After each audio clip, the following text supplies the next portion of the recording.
This is my 1951 Mark 7, which I acquired in 1976 with a princely sum of 200 Rand. It was standing on a plot in Brakpan, sadly neglected. The engine was in bits and pieces inside the car and in the boot, and the bodywork was original paint, but a lot of bad surface rust and gouges on the sides and things like that. Can we do another trip, 2,500? I reckon we can do it. We just need to get some new tyres and give it a good service. Now here we go, the Smurfs are off on our journey, leaving a cool Kempton Park. It's not too cold. Papa Smurf, Mama Smurf and I, we're off on our road trip.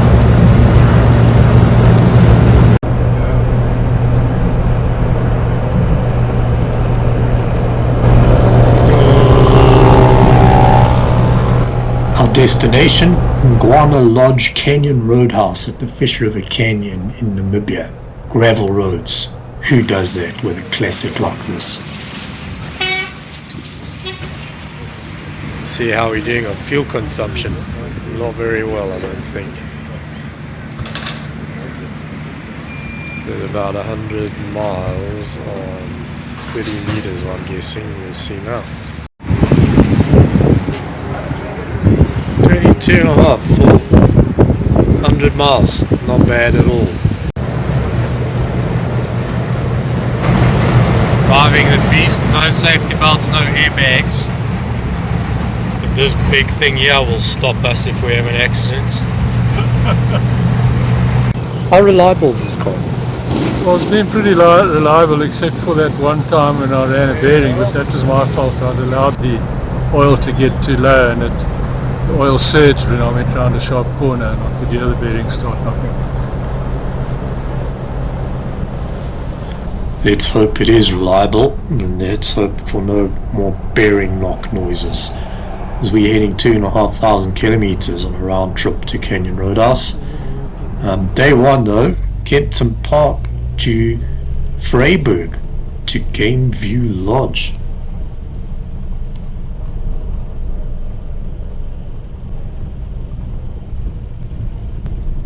Game View Lodge, that's not ours. Yeah, that's very near. Game View Lodge, so going there. Game View Lodge.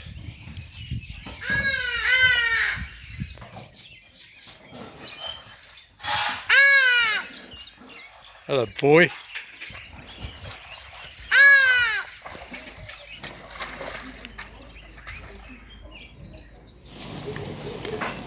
Isn't it sad that Champ, this rhino in the Leon Tolliard Game Reserve, which Game View Lodge overlooks, has had to have his horn removed to protect him from poaching.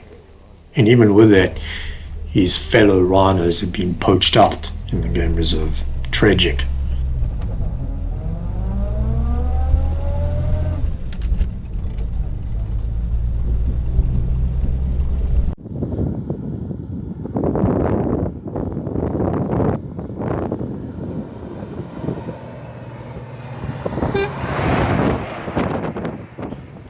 Anyway, after a scrumptious breakfast at Gameview Lodge and sitting idling for a bit, we headed back down the N14 towards Kamos, just past Uppington, where we will spend the second day. We're doing about 400 kilometers a day, very manageable, and driving at around 55 miles an hour. Over a period of about 8 years, I restored this car. Got it on the road in 1984, and well, you know, nothing's really been done to it ever since. Went to quite a few Jag Club concours events, won Masters class, and won Best Saloon in South Africa at one stage. And I've kept it pretty much in that condition, and it's still pristine today, although it's starting to show its age. It's got some nice patina, a little bit of cracking in the paint, and but it appears nice. I wouldn't like to mess with it. Well, we've driven from Gauteng through Northwest Province and now into the Northern Cape, where these guys have got the solution to good fuel economy. Wonder how many kilometers they get on a hay bale.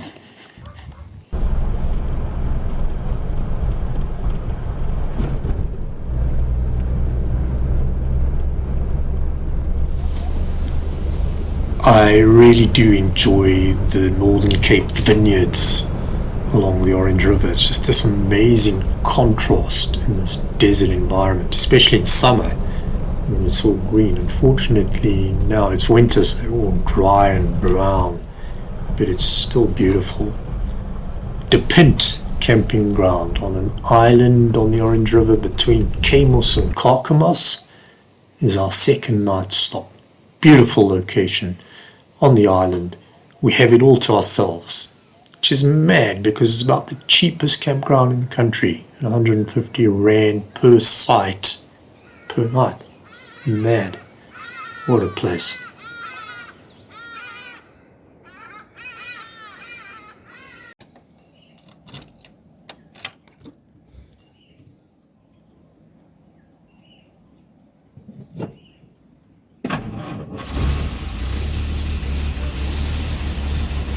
After a night in below zero temperatures next to the Orange River, that's how a 61-year-old Jaguar starts.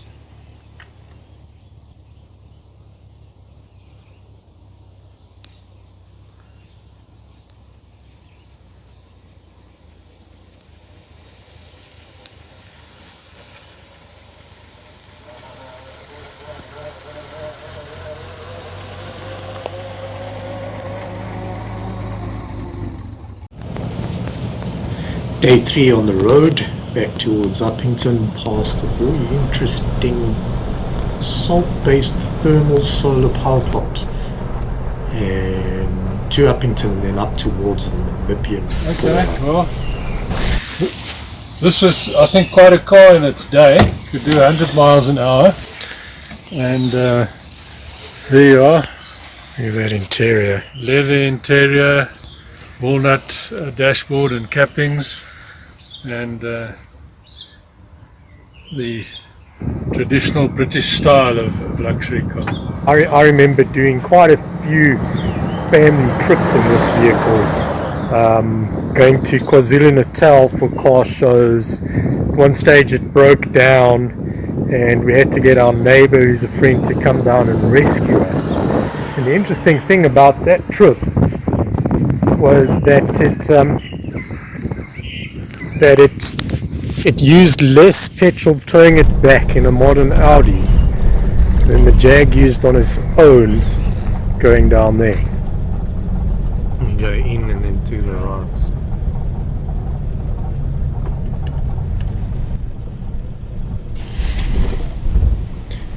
We crossed from South Africa into Namibia at the Nakorp Oriumsvlei border. On the South African side, the car got a lot of attention. It was scrutinized by the South African police, except they didn't actually look at anything they were supposed to, such as VIN numbers and engine numbers and so on. But all was good. They were just very interested in it. And they let us through. Oriumsvlei on the Namibian side was a bit slow at immigration. Customs was no problem, but immigration for us was very slow. But we got through and immediately started to enjoy the Namibian roads, the straight roads of Namibia. Perfect tar onto the town of Grenell, where we were going to overnight.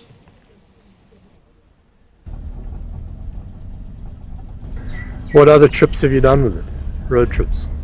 Well, and in 2000, the Millennium Jag Club tour, we went right around the eastern part of South Africa, around Lesotho, and over about a week, and it ran faultlessly. Did about 2,000 kilometers, and I think this was one of the few cars about the whole entourage that never gave any trouble.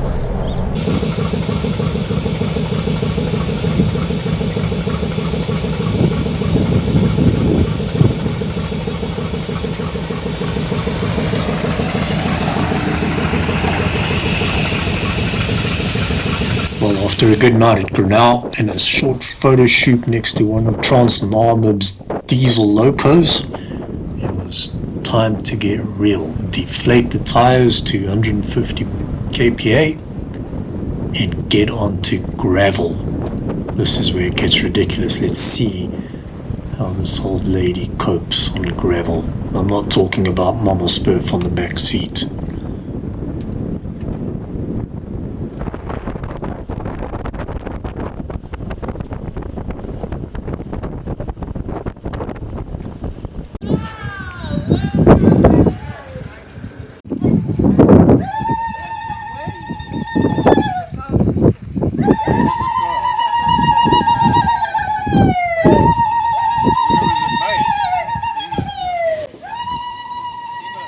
A ridiculously good welcome at a place as ridiculously good as this ridiculously good road trip. Canyon Roadhouse. Man, this has got to be my favorite place on the planet. There's just something here for every classic car enthusiast. British, American, German, they've got it all. There's a lot of Mercedes ambulances. There's a Dodge pickup, a Chevy pickup. There's an old Jeep lying outside. Man, there's just so much. Wolsleys, Packards, you name it. They've got quite a collection. Some of it derelict and half rusted away. It was found in the desert somewhere. Other of it restored beautifully, like the ambulance in an old Morris Minor. Very good condition. What a place. And what's ridiculous about it, it's in the middle of nowhere. Close to the Fish River Canyon, but there is nothing around. And here's this American-style diner roadhouse, which is just brilliant. And this is where we are camping, and thanks to them for their sponsorship for this. And what a place. If you're traveling to Namibia, you need to add this to your list of destinations.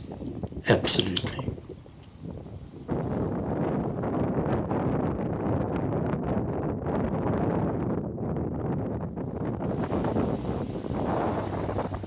After sadly only one night at Gondwana Lodges Canyon Roadhouse, it was time to head back home. Back onto the gravel, 200 kilometers of that in total, and back onto the tar into South Africa. This time, staying at our friends Wayne and Sinette and their kiddies in Uppington. Their son just astounded me with his math skills. Brilliant.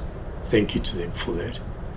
And then thank you again to Gameview Lodge in Vryburg, where we spent another night before heading back onto the multi-lane highways of Gauteng, Johannesburg and Pretoria.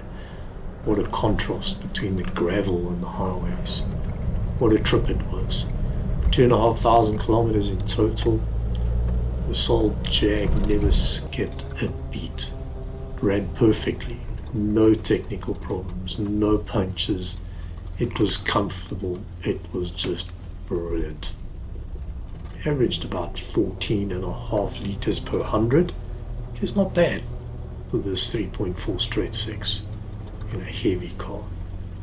The story is not over, because this is a double garage, and it shares a garage with a 64 E-Type waiting for its license for a ridiculous road trip.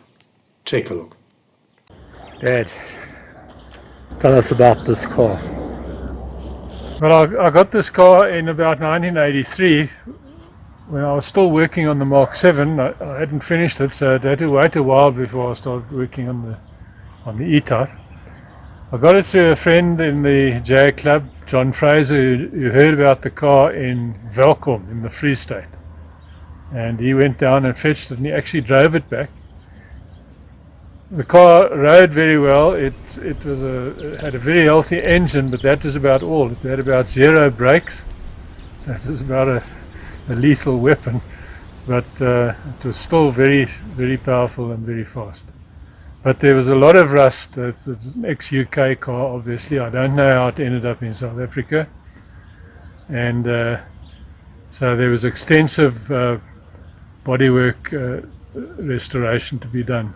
I had initially intended just to do a sort of a rolling restoration and gradually improve it, but soon discovered that there was so much rot that it needed extensive monocoque repairs. So it was totally stripped down to a bare shell, and everything below the sill line, inner and outer sills, floors, boot floor, rear boot panel, those were all replaced, and a myriad of other little parts made and patched in. And sort of languished for quite a while, you know, life and work got in the way, and time and money was scarce. So, but I'd still work on it from time to time, do a few things, and then about 5 or 6 years ago I started to give it a real push and finish it, which I wanted to do sort of more or less before I retired, but didn't quite happen. So eventually got it done after retirement. And that's because you didn't retire quite when you planned to. Well, yeah, sure, you know. I had to fund the restoration, so I had to carry on working. Well in the sunshine, doesn't it? It does, it really is a beaut. Well done, Dad. Thank you. We hope to get it registered soon. There are a few hoops to jump through with the police and clearance and all that sort of stuff that needs to be done. So, do we get to go for a drive? Maybe. Yeah, should we go for a drive? Let's go for a drive. Alright, here we go. Right. Not exactly a lot of headroom here. Start.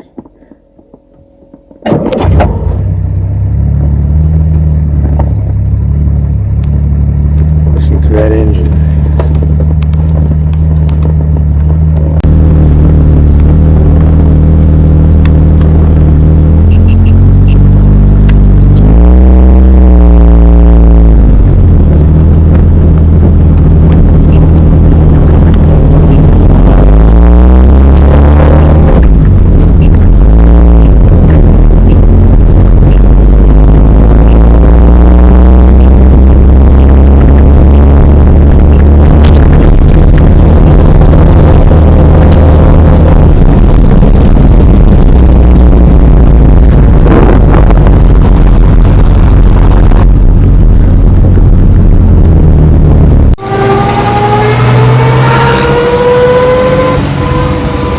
Driving the 51 Mark 7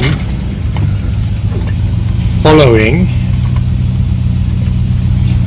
64 E-Type. Almost rode into the back. That would have been a disaster.